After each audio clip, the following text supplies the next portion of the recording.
ආදි මොකද බං අවුලෙන් ඉන්නේ? වීසා එකක් ආවා කියලා ආරංචියක් ආවා. ළඟදී යන්නවත් සෙට් වෙයි නේද? ඔව් බං ළඟදී නම් යන්න සෙට් වෙයි. අවුලින් නම් ඉන්නේ වෙන හේතුවකට බං. කෑල්ල මොම යනවා කියලා දැන දවස් දෙකකට විතර කලින් වෙන කොල්ලෙක් එක්ක යාළුවලා බං. අඩෝ සිරාවටම ඔබ එච්චර ආදරය කරපු කෙල්ල වෙන කොල්ලෙක් එක්ක සෙට් වෙලාද? ඔව් බං ඒකට නම් අවුලක් නැහැ. එයා මාව දාලා ගියාට. කොහොමත් කෙල්ලෝ අපිව දාලා යනවනේ බං. කෙල්ලෝ කොහොමත් ඉන්නේ හරි ටික කාලයක්. ඒකට නම් කිසිම දුකක් නැහැ. ඒත් මට මගේ බයික් එක දාලා යන්න දුකයි බං.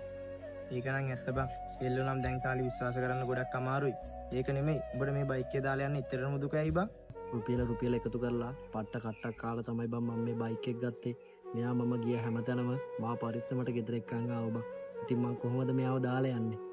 ඒකත් ඇත්ත තමයි නේද බං. අපි දන්නවනේ බං ඔබ මේ බයික් එක කොහොමද පරිස්සම් කරේ කියලා. ඔව් බං අපි පරිස්සම් කරපු S2 වගේ බලාගත්තු හැමෝම අපිව තනි කරද්දී කවදාවත් මේ යකඩ කොට අපිව තනි කරේ නෑ බං. ඒක තමයි මේ බයික් වලට කොල්ල මෙච්චර ආදරේ බං. උඹ වගේට දැන් වැඩි හිතන්න එපා බං. උඹ වැඩ ටික කරගෙන පරිස්සමෙන් වරින් කොහපව. මම මේ බයික් එකේ පන වගේ බලා ගන්න උඹ බලාගත්තා වගේ. සීරීමක්වත් වෙන්න දෙන්නේ නැතුව. මටත් ඒක තමයි බං වෙන්න ඕනේ. බයික් එකට හීරීමක්වත් වෙන්න දෙන්නේ නැතුව මේක බලාගනි. මට උඹව විශ්වාසයි බං. කොල්ලෙක්ට මොන දේ අතෑරියත් තමන්ගේ බයික් එක නම් අතාරින්න බෑ. මොකද බයික් එක කියන්නේ කොල්ලෙක්ගේ ජීවිතෙන් කොටසක්.